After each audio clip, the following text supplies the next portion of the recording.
Good day everyone. In probability part 1 revision, I explained to you all the basic concepts, notations and about conditional probability and independent events. We have seen 2 sums in that. Let us see few more sums in part 2. First one, a coin is tossed and then a die is thrown. Find the probability of obtaining a 6 given that head came up. First, let us analyze that experiment. That is what we are doing. First, we are tossing a coin. What are the possibilities now? We can either get a head or get a tail. Okay? Then, you are throwing a die. So, supposing a head came in the coin. Now there are 6 possibilities. 1, 2, 3, 4, 5, 6 can come in the die. So it is like h, 1, h, 2, h, 3, h, 4, h, 5 and h, 6. Supposing tail has come, there are also 6 possibilities. So now, what is your sample space actually? The sample space will consist of h1, h2, etc. up to h6. Okay? Then T1, T2 up to T6. So, your N of S will be now 12. This is the first thing you have to understand. Now, find the probability of obtaining a 6. We have to find what is the probability of getting a 6. Given that, if you see the word given that or if, normally that will be only conditional probability. Head came up. So, in tossing a coin, you got a head that is given. So, you have to take F is a head came up. Okay. Then E is what you have to find out. That is obtaining a 6. Obtaining a 6. Is it clear? Always remember, E is the probability what you want to find out. F is the probability of what has already happened. So now, let us see what is F now. F will be h, 1, h, 2, etc. up to h, 6. That is for the head to come. So now you get N of F is equal to 6. Then E is obtaining a 6. So E will be h, 6 or it can be t, 6. So your N of E will be 2. What will be E intersection F now? Only h, 6. So that is h, 6. So N of E intersection F is equal to 1.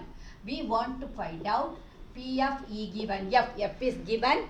We want to find out E. You know the formula, that is P of E intersection F by P of F, that is equal to 1 by 12, right?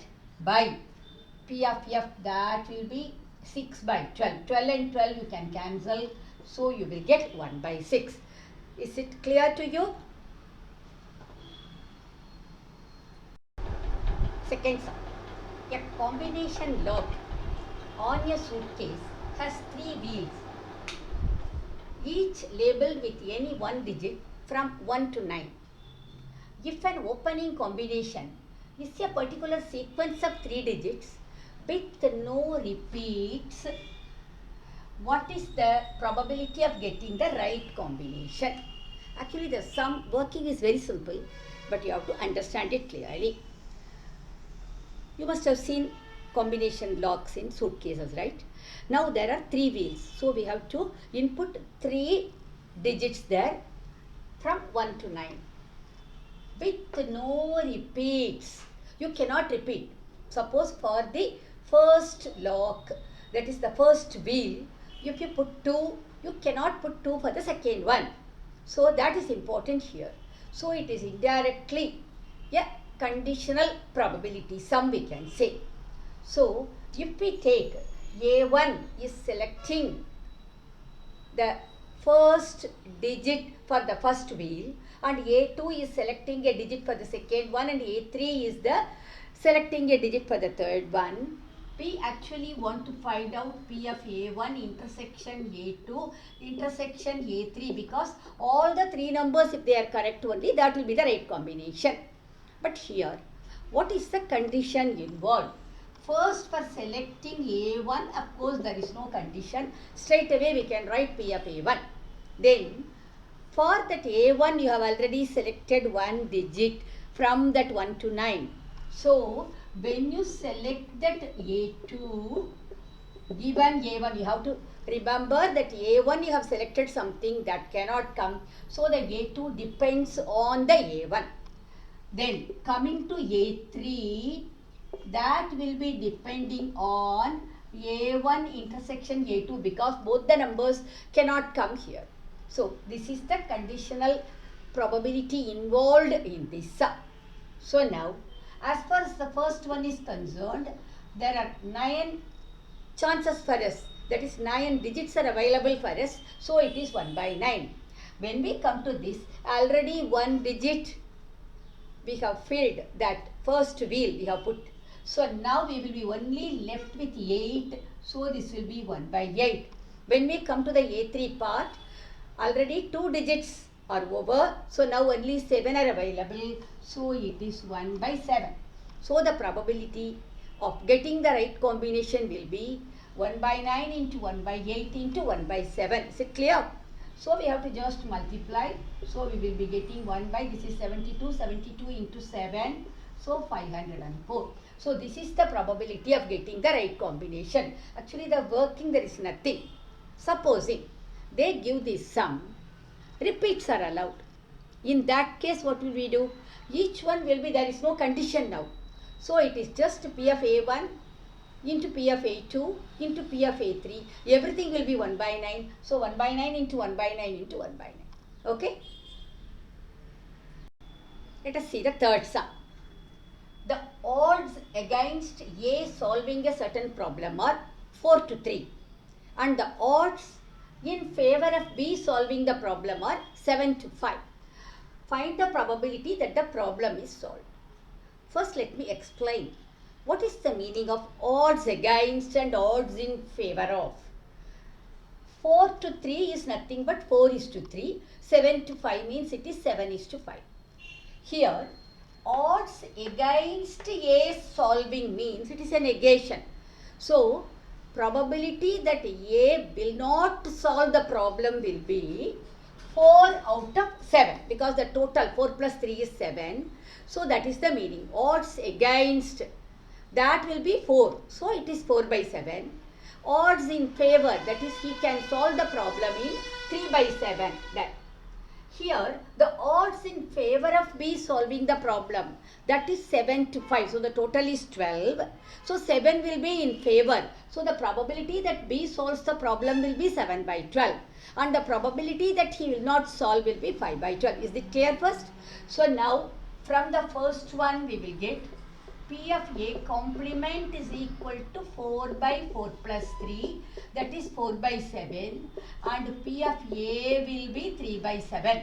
That is whatever they have given, that should be, you have to take it for the first one. Okay.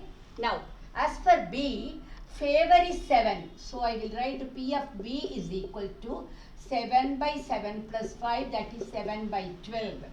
And P of B complement will be 5 by 12. Is this clear first? Okay. Now, what is the question now? Find the probability that the problem is solved. You know this already? In the last part 1, one sum I have explained like this wording. The problem is solved means either A can solve the problem, or B can solve the problem, or both can solve the problem. So, what is the possibility which is not there? Both not solving. That is the only possibility that is ruled out there. So, we can say probability that the problem is solved means the easy way to do it will be 1 minus probability of none solving the problem. Probability of none solving, always remember this. This is very important. So, the problem is solved is 1 minus none. So, 1 minus P of A complement into P of B complement. Okay, because only 2 are there. If 3 are there, you can write the 3. So that is the thing. So you will get 1 minus. What is P of A complement? That is 4 by 7 into this is 5 by 12. You cut it. So you will get 1 minus 5 by 21, which is 16 by 21. So the probability that the problem is solved will be 16 by 21. Is it clear? Here you learned the two different how to express, like odds against and odds in favor means what. Okay. Fourth one, two integers are selected at random from integers 1 to 11. If the sum is even, find the probability that both are odd. Actually, the last sentence gives us the sum is based on conditional probability, right?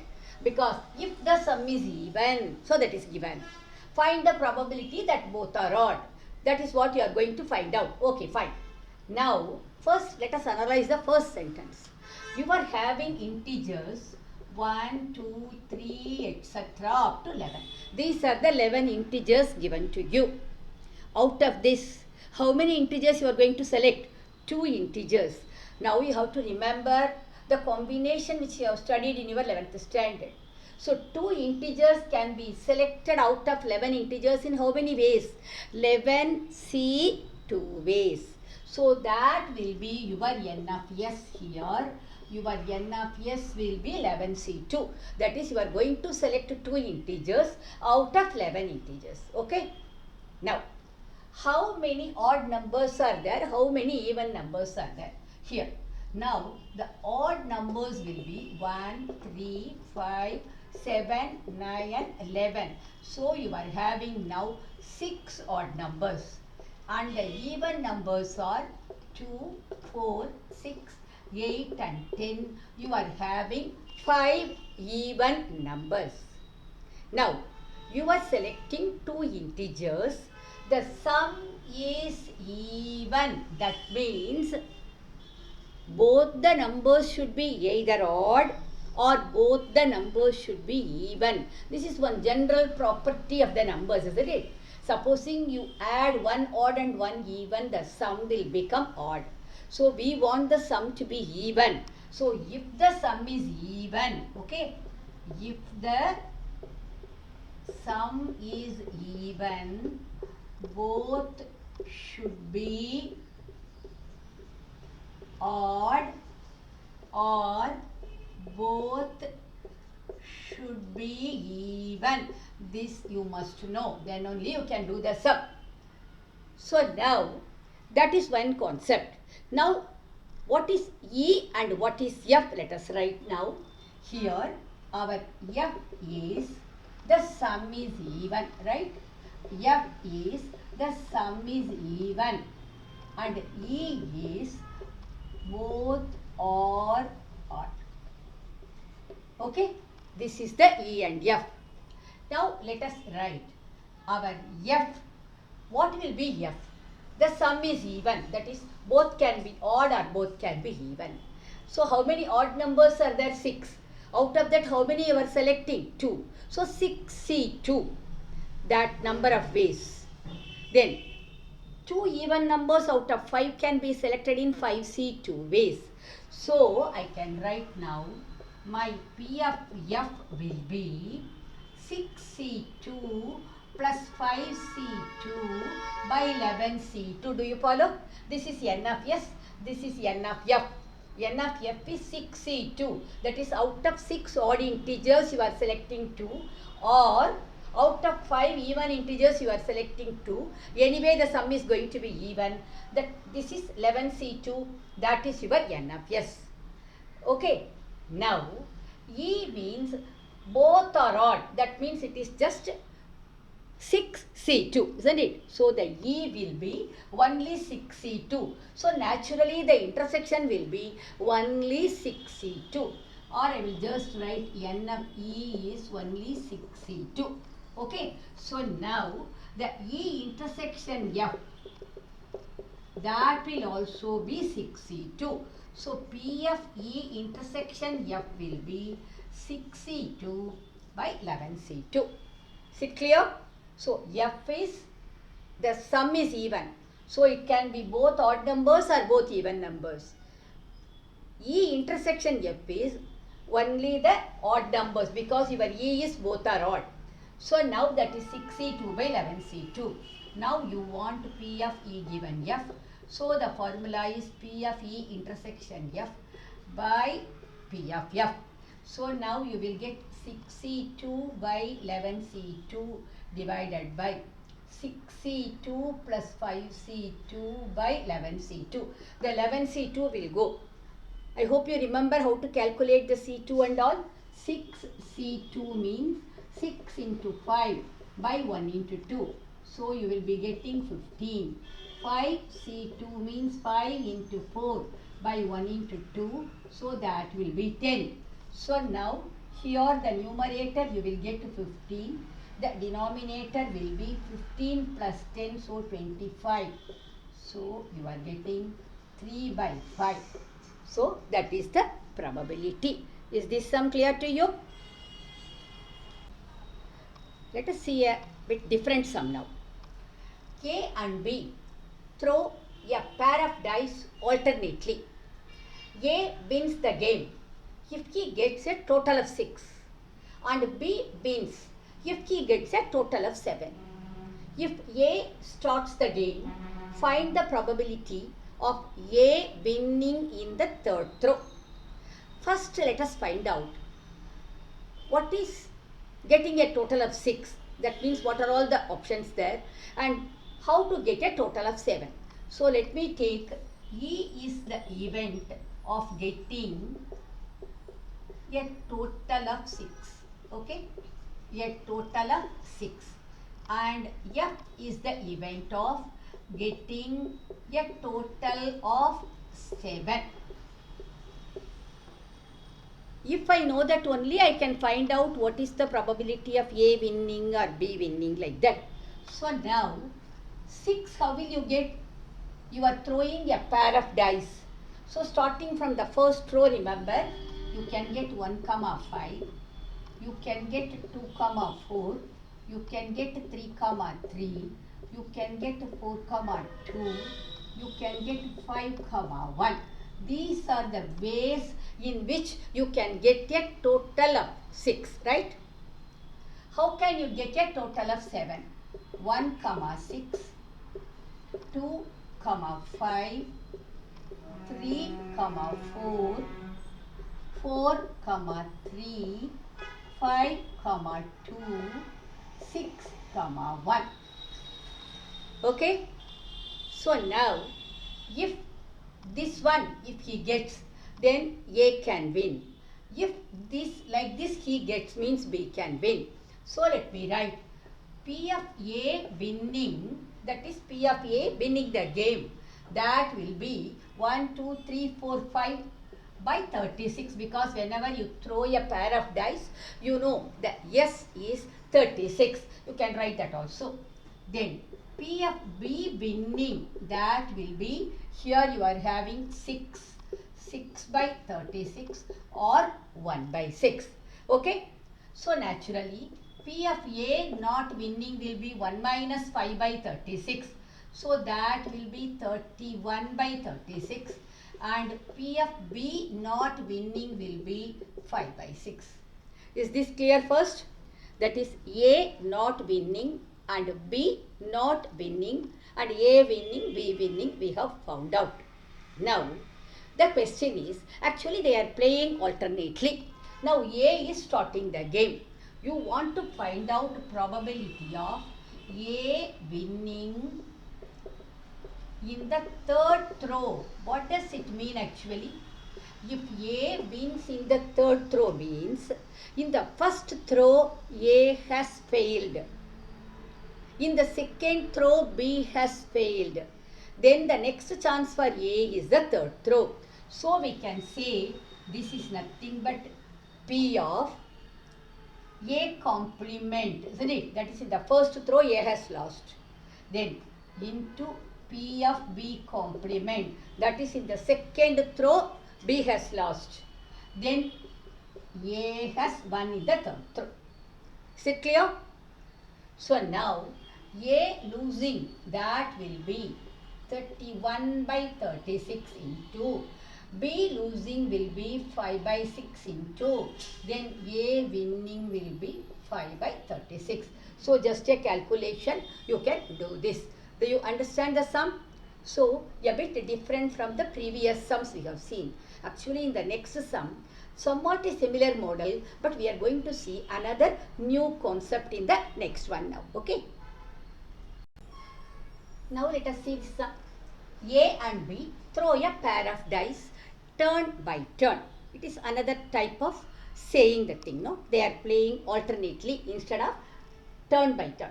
The first to throw a 9 is awarded a prize. So what is success here? Who can win? If anyone throws a 9, they can win. Here also A is starting the game. Find the probability of A winning the game. Here they have not specified whether A wins in the 3rd or 5th or 7th, like that they have not at all mentioned. So we don't know when he is going to win. So this type of sum is a bit different. So first let us find out what are all the possibilities of getting a 9. Okay. So getting a 9 means you can get in the first row there is nothing, you cannot get 9. So you will, if you get 3, 6, 9 will come, or you can get 4, 5, or you can get 5, 4, or you can get 6, 3. So these are all the possible ways in which you can get a 9, right? So when a pair of dice is thrown, you know that NFS, that will be 36. So we can call the probability of getting a 9, which I call success. Probability of success here will be 4 by 36, which is 1 by 9. So the probability of failure will be 1 minus 1 by 9, which is 8 by 9. Okay. First, let us call them success and failure, that is getting a 9 or not getting a 9. So that I have written. Now A is starting the game. That means he gets the first chance. If he wins, the game will be over. Otherwise, B will have the second chance. If B wins there, the game will be over. Then if A wins again, the third time he will try. Like that, A can win. What are all the possibilities? A can win in the first, third, fifth, 7th, 9th, dash trials only. Okay. Suppose it is about B, it is 2nd, 4th, 6th, 8th, like that. So these are all the possibilities. We don't know when he is going to win. Now, but A is winning. So the probability of A winning, that will be, he can either win in the first throw. That means what? Straight away we can write 1 by 9 or put a plus. He can win in the third trial. That means 2 trials or failures. One is for A and one is for B. But we are not bothered who is failing. So 2 times failure. So it is 8 by 9 the whole square. Third time success. Or A can win in the 5th trial. That means 4 times failures and the 5th time, like this, it can go endless. This is the important step. Do you follow? First time A wins, so 1 by 9. Here A loses first, B loses the second chance, then A wins in the third one. Here A loses first, B loses second, A loses third, B loses fourth, A wins in the fifth. Like that it can go on. So now this series, this is called an infinite series. It is an infinite geometric progression. Okay. So now this is a GP of infinite series. This is not ending. Now, what is the first term? A, that is 1 by 9. What is the common ratio? Second term divided by first term, or third term divided by second term. So you get 8 by 9 the whole square. That is all. Now you want to find the sum to infinite terms. That is, Yes, infinity of your GP, you have your formula, you have studied it in your 11th standard. That is A by 1 minus R. This is the formula.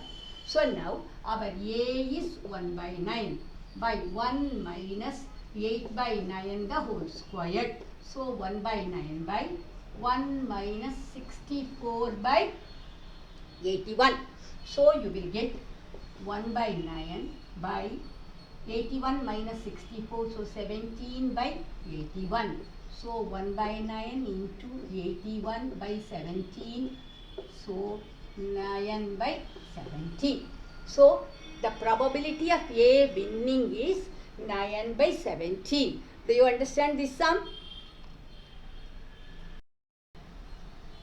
Sum number 7. From a set of cards numbered 1 to 100, one card is drawn at random. Find the probability that the number on the card is divisible by 6 or 8, but not by 24. Okay? If they have just given by 6 or 8, it is nothing but it is the union. It can be divisible either by 6 or by 8 or by both. That is the meaning. But here specifically it is given but not by 24. Okay, first let us analyze like this. You have numbers 1, 2, 3, etc. up to 100. This is your S. Okay. So the N of S is equal to 100 here. N of S is equal to 100. Now let us take A is the number. That is A is the event of the selecting the numbers which are divisible by 6. So A is numbers divisible by 6. So where will I start? I will start with 6, then 12, then 18, like that it will go. Here 96 will be the last number, correct? So now how many numbers will be there? N of A will be easily you can find out 96 by 6. So there will be only 16 numbers. Then let B be the event of getting numbers which are divisible by 8. So we will start with 8, 16, 24 dash dash. Here also you will get only 96 because 96 is the last number below 100 divisible by 8. So now the N of B will be 96 by 8, so it will be 12. Now let me find out what is A union B. That means numbers divisible by 6 or 8. Okay, that means there I have to combine both, but the numbers divisible by 24 will be repeated in both. That alone I will take out, isn't it? So that will be the A union B. We need not actually calculate it, but that is the thing. We will go straight away to that P of A union B. Now let me find out what are the numbers, that is C is the numbers divisible by 24. So that will be 24, 48, 72 and 96. Only these are divisible by 24. So I will write N of C, that is equal to 4. Okay. So now first let me find out P of A union B. That means what? It is the numbers divisible by either 6 or 8 or both. That is the meaning of union. You know there is an addition theorem which is P of A plus P of B minus P of A intersection B, because the numbers divisible by 24 are repeated in both A as well as B. The one time we will remove, but still you will have 1 times the numbers divisible by 24. So now what is P of A now? 16 by 100. P of B will be 12 by 100 minus P of A intersection B. That will be the numbers divisible by 24. So that is nothing but 4 by 100. So 16 plus 12, that will be 28. 28 minus 4 is 24 by 100. So what is this actually? numbers divisible by 6 or 8. Definitely here one time the numbers divisible by 64 are also included. Remember that. Now I will write P of numbers divisible by 6 or 8 but not by 24. So from this is 6 or 8 minus not by 24, that is 4 by 100. So I will be getting 20 by 100, so 1 by 5. Are you clear about it? See here, you have removed ones, but that is not enough, because here also that 24, 48, 72, 96 coming. Here also it is coming. We have removed only ones. So, but not by 24 means that numbers should not be there. So, again you have to remove it. So, the answer is 1 by 5. Okay. So, I hope you are clear about all these sums. Right. Now, you have to work out first all the textbook sums and example sums. Then you can try the sums based on this conditional probability, some general sums and independent events. If you have any doubt, you can contact me in my WhatsApp number, or you can write in the comment section. In the next video, let us see new concepts and sums based on them. Thanks for watching. If you like it, share it with your friends. Thank you.